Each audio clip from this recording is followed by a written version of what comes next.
Fill इस दुनिया में बचा हुआ आखिरी इंसान है। वो जो चाहे वो कर सकता है। उसे देखने वाला इस दुनिया में कोई भी नहीं है। अब वो बड़े से बड़े घर में रहता है, बढ़िया से बढ़िया चीजें यूज करता है और बढ़िया से बढ़िया खाना खाता है। लेकिन ऐसा वो कब तक ही कर सकता था। अकेला होने की वजह से उसकी दिमागी हालत बहुत ही ज्यादा खराब हो चुकी थी। वो ऐसी ऐसी हरकतें करता जो नॉर्मल तो बिल्कुल नहीं। वो बड़ी से बड़ी कार्स को आपस में टकरा कर ऐसे सेलिब्रेट करता जैसे उसने कितना बड़ा काम कर दिया हो। वो पूरा पूरा दिन शराब में ही नहाता और उसे ही पीता। जब भी रात को फिल सोने जाता तो भगवान से सिर्फ एक ही बात कहता, भगवान अगर तुम मुझे देख रहे हो तो प्लीज मेरे पास एक सुंदर सी लड़की को भेज दो जिसके साथ मैं दिन रात इंटीमेट हो सकूं। बस मुझे और कुछ नहीं चाहिए। अब एक दिन फिल को एक खूबसूरत लड़की मिल भी जाती है। अब फिल उस लड़की के साथ क्या क्या करेगा चलिए जानते हैं। तो कहानी की शुरुआत में हमें बताया जाता है कि एक वायरस की वजह से पूरी दुनिया के सभी इंसान एक झटके में खत्म हो गए। लेकिन ऐसे में एक इंसान जिंदा बच गया जिसका नाम फिल है। फिल कई सालों से अपना ट्रक लेकर पूरे अमेरिका में घूम रहा है, लेकिन उसके बहुत ढूंढने पर भी उसे कोई भी जिंदा इंसान नहीं मिलता। अब वो एक जगह पर जाकर वहाँ के बोर्ड पर अलाइव इन टक्सन लिख देता है ताकि अगर कोई भी जिंदा हो तो वो इस बोर्ड को देखकर टक्सन में आ सके जहाँ उसे फिल मिल जाएगा। अब फिल टक्सन में अपने घर जाता है तो वो देखता है कि अब उसका घर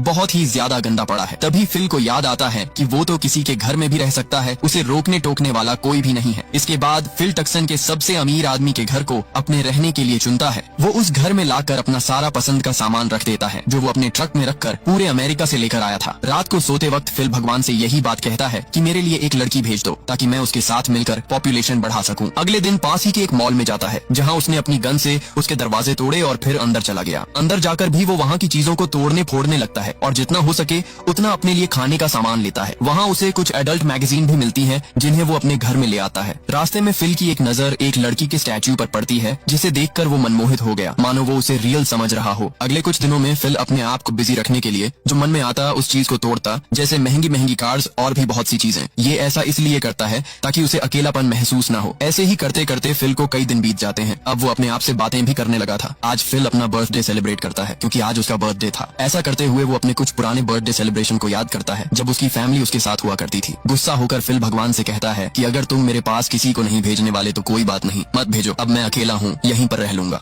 खैर अब इसके बाद हमें 5 महीने बाद का सीन दिखाया जाता है जहाँ अब हम उस घर को देखते हैं जो घर कम और कचरे का ढेर ज्यादा लग रहा था। दरअसल अब वो यहीं खाता है और यहीं गंदगी करता है क्योंकि उसका मानना है कि उसके सफाई करने का कोई भी फायदा नहीं है क्योंकि सिर्फ उसे ही तो यहाँ रहना है और न ही उसे कोई देख रहा है। फिल डेली की तरह अपनी शराब की बॉटल्स को पूल में डालकर उसमें नहाता है और उसे ही पीता है। उसने अपने पूल को ही अपना टॉयलेट बना रखा था क्योंकि अब उसे ऐसे ही रहना पसंद है। इसके बाद फिल पास ही के एक बार में जाता है जहाँ उसने कुछ बॉल्स को ही अपना दोस्त बना रखा था और तो उसने उनके नाम भी दे रखे थे। वो उनसे ही अपने दिल की सारी बातें करता। वो कहता है कि अगर मेरे पास कोई भी लड़की आ गई तो मैं जिंदगी में कभी उससे ना तो नाराज हूँगा और ना ही कभी उससे किसी तरह की शिकायत रखूंगा। इसके बाद रात में उसी लड़की के स्टैचू के पास जाता है और उससे कहता है कि मैं थोड़ा शर्मीला हूँ, मैं तुम्हें बहुत दिन से नोटिस कर रहा हूँ कि तुम मुझे ही देखती रहती हो, लेकिन मेरे अंदर इतनी हिम्मत नहीं है कि मैं तुमसे अपने दिल की बात कह दूं। ये कहकर फिल उसे किस कर लेता है, लेकिन जब उसने उसका हाथ पकड़ा तो उसका हाथ ही टूट गया। ये देखकर फिल अपने भ्रम से बाहर निकल आता है। अब फिल अपनी इस अकेलेपन की जिंदगी से पूरी तरह परेशान हो चुका था। अब वो और ज्यादा इस तरह नहीं रह सकता। आज वो एक पहाड़ पर जाकर वहाँ पर एक पत्थर पर अपना नाम और अपनी डेट ऑफ बर्थ लिखता है और उसके ऊपर RIP लिखता है। वो अपने बॉल्स दोस्तों से कहता है कि तुमने मेरे रहने में मेरा बहुत साथ दिया और मैं तुम्हें कभी नहीं भूलूंगा, लेकिन अब मैं इस तरह और ज्यादा नहीं रह सकता। इसके बाद वो उन्हें गुड बाय कहकर अपनी गाड़ी में बैठकर अपने आप को खत्म करने के लिए निकल जाता है। वो अपनी गाड़ी को फुल स्पीड में चलाने लगता है। वो अपने आप को खत्म कर ही देता, लेकिन तभी उसे कुछ दिखाई देता है। उसने अपनी गाड़ी से निकलकर देखा तो दूर कहीं पर धुआं निकल रहा था। ये देखकर फिल के मन में जीने की उम्मीद जाग गई। उसे पता था कि जरूर वहाँ पर कोई न कोई जिंदा है। इसके बाद वो जल्दी से उस जगह पर जाता है। वहाँ उसे कुछ सामान और किसी लड़की के कपड़े दिखाई देते हैं। वो उन्हें देखकर पागलों की तरह उन्हें सूंघने लगता है और तभी वो बेहोश हो जाता है। उसकी जब आंख खुली तो वो एक खूबसूरत लड़की की गोद में लेटा हुआ था। वो लड़की फिल को देखकर खुश थी और फिल को भी उसे देखकर अपनी आंखों पर विश्वास नहीं हो रहा था। वो उससे कहती है कि मुझे यकीन नहीं हो रहा कि तुमने मुझे ढूंढ लिया। ये कहकर वो लड़की फिल को किस कर लेती है, लेकिन फिर जब एक बार फिर से फिल की आंख खुलती है तो एक औरत उसे CPR दे रही थी जो देखने में ज्यादा खूबसूरत नहीं थी और उसकी उम्र भी फिल से ज्यादा थी। वो फिल से कहती है तुम बेहोश हो गए थे इसलिए मैं तुम्हें CPR दे रही थी और तो और तुमने अपने अंडरवेयर में ही टॉयलेट कर लिया था। तब फिल कहता है मैंने टॉयलेट नहीं किया था बल्कि वो तो मेरे पूल के पानी की वजह से गीला था। इसके बाद वो उसकी तरफ बढ़ने लगता है, लेकिन वो औरत अपनी गन निकाल कर उससे कहने लगती है मुझसे दूर रहो और मेरे कपड़े नीचे रखो। तब फिल भी ऐसा ही करता है। इसके बाद वो औरत फिल से पूछती है कि क्या तुम अच्छे इंसान हो। तब फिल कहता है हाँ मैं अच्छा इंसान हूँ, तुम्हें मुझसे डरने की कोई भी जरूरत नहीं है। तब वो औरत कहती है क्या तुम ही वही इंसान हो जिसने अलाइव इन टक्सन लिखा था। तब फिल कहता है हाँ मैं वही हूँ। दरअसल बात ये है कि मैंने पिछले 2 सालों से किसी को भी नहीं देखा, तो मुझे नहीं पता कि मुझे किसी के सामने कैसे पेश आना चाहिए। प्लीज मेरा यकीन करो, मैं अच्छा इंसान हूँ। तब वो औरत भी मान जाती है और उसे अपना नाम कैरोल बताती है। इसके बाद ये दोनों एक जगह पर बैठकर बातें करते हैं और कैरोल इन दोनों के लिए कॉफी बनाती है और बताती है कि मैं भी किसी जिंदा इंसान की तलाश में भटक रही थी। कैरोल को देखकर फिल के अरमानों पर पानी फिर चुका था। उसने तो सोचा था कि कोई सुंदर लड़की होगी, लेकिन ये तो निकली एक बूढ़ी औरत। खैर, इसके बाद फिल कैरोल को अपना घर दिखाने के लिए लेकर जाता है। रास्ते में फिल किसी भी ट्रैफिक रूल्स का पालन नहीं कर रहा था। ये देखकर कैरोल उसे ऐसा करने से मना करती है। तब फिल भी कैरोल के कहने पर ऐसा ही करता है। इसके बाद वो दोनों फिल के घर पहुंच जाते हैं, जहाँ फिल उसे अपना गार्बेज पूल, टॉयलेट पूल और शराब वाला पूल दिखाता है। इसके बाद फिल उसे अपने घर के अंदर लेकर जाता है, जहाँ उसके घर की हालत देखकर कैरोल दंग रह जाती है कि आखिर एक इंसान ऐसे कचरे में कैसे रह सकता है। यहाँ फिल कैरोल को अपनी लाई हुई पेंटिंग्स दिखाता है जो बहुत ही कीमती थी और उसने वो चुराई थी। अब कैरोल यहाँ फिल से उन मैगजीन के बारे में पूछती है, जिस पर फिल उसे बताता है कि ये सब एडल्ट मैगजीन हैं, जिन्हें मैं कभी कभी अकेला फील होने पर पढ़ता हूँ। कैरोल उसे कहती है कि मुझे लगता है कि तुम एक थर्की किस्म के इंसान हो। ये बात सुनकर फिल को गुस्सा आ गया और वो कैरोल को वापस से उसी जगह पर छोड़ आता है जहाँ से वो उसे लेकर आया था। अगली सुबह जब फिल उठता है तो वो देखता है कि कैरोल उसके घर की सफाई कर रही है। फिल उससे कहने लगता है कि तुम मुझसे बिना पूछे मेरे घर की सफाई क्यों कर रही हो। तब गुस्से में कैरोल सारा कचरा वहीं पर गिरा देती है। फिल उससे कहता है कि अच्छा चलो बताओ हम इसे किस तरह साफ कर सकते हैं, जिस पर कैरोल उसे बताती है कि इसे साफ करने के लिए हमें एक क्लीनर की जरूरत पड़ेगी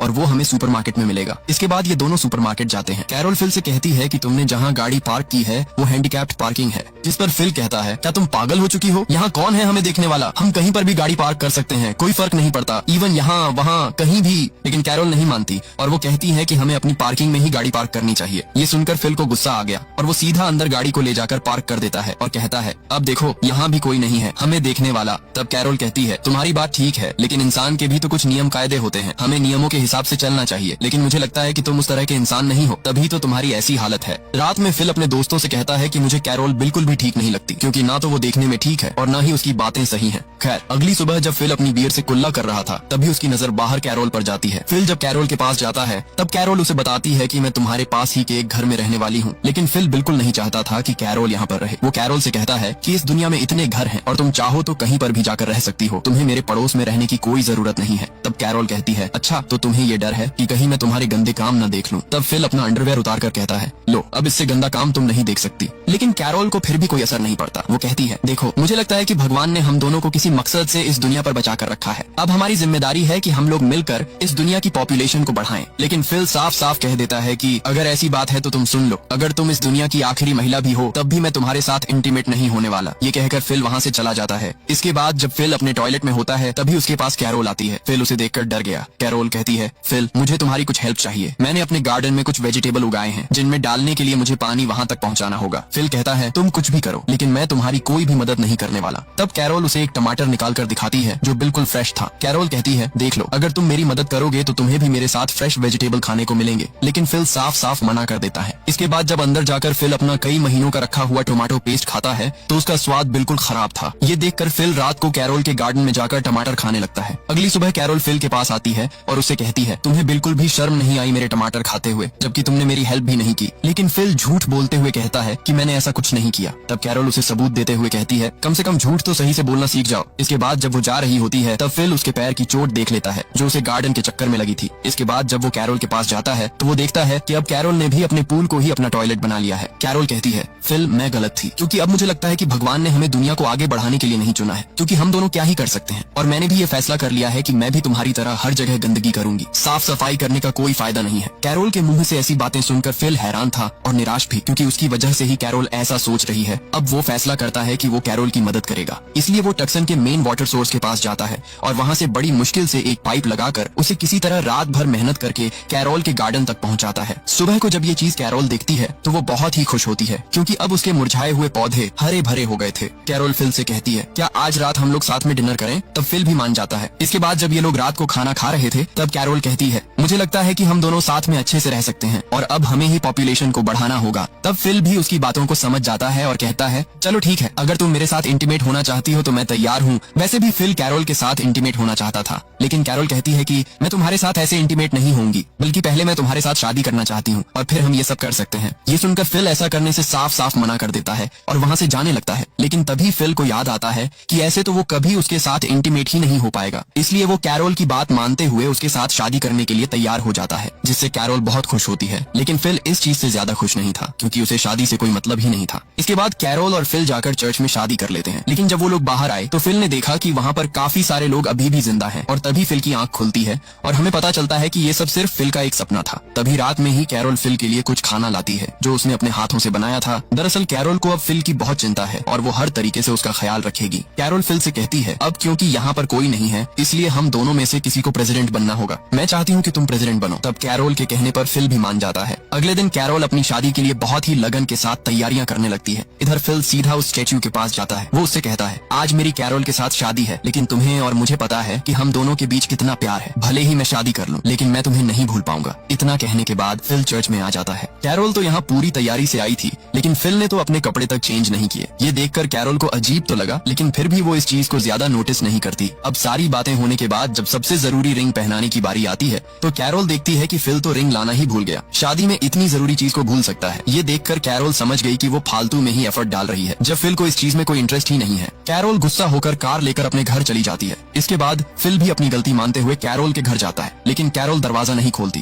ये देखकर फिल दरवाजा ही तोड़ देता है। फिल ने जब अंदर जाकर देखा तो उसके तो होश ही उड़ गए, क्योंकि कैरोल ने अपने रूम को बहुत ही अच्छी तरह डेकोरेट कर रखा था, जिसमें उसे बहुत मेहनत लगी थी। इसके बाद फिल कैरोल के पास जाता है। वो कहता है कि मैं तुमसे कुछ बात करना चाहता हूँ, पर कैरोल कहती है कि मैं तुमसे कोई भी बात नहीं करना चाहती। फिल कहता है, देखो मैंने जो किया मुझे ऐसा नहीं करना चाहिए था, इसके लिए मैं शर्मिंदा हूँ, लेकिन जैसा तुम सोचती हो वैसा मैं तुम्हारे बारे में कुछ भी नहीं सोचता। दरअसल बात ये है कि मैं काफी वक्त से अकेला रह रहा था, तो मेरी दिमागी हालत भी खराब हो गई थी, इसलिए मुझे किसी भी चीज में इंटरेस्ट नहीं आता, लेकिन अब हम दोनों एक साथ रह सकते हैं। फिल की ऐसी बातें सुनकर कैरोल भी उसे माफ कर देती है। इसके बाद फिल कैरोल को एक ज्वेलरी शॉप में लेकर जाता है, जहाँ से कैरोल बहुत सी रिंग सिलेक्ट करती है और फिर फिल चर्च में जाकर कैरोल को सारी रिंग पहना देता है और अब फाइनली इनकी शादी हो जाती है। रात में ये दोनों एक दूसरे के साथ इंटीमेट होते हैं, लेकिन फिल को इस चीज में ज्यादा फील नहीं आ रहा था। इसके बाद अगले दिन कैरोल भी फिल के साथ मिलकर वो सारे पागलपन वाले काम करती है जो फिल करता था। कैरोल को भी इसमें मजा आता है। फिर फिल कैरोल को अपनी स्टैच्यू गर्लफ्रेंड से मिलवाता है, जिसे देखकर कैरोल गुस्से में उसे तोड़ देती है। इसके बाद जब ये लोग गाड़ी से कहीं जा रहे थे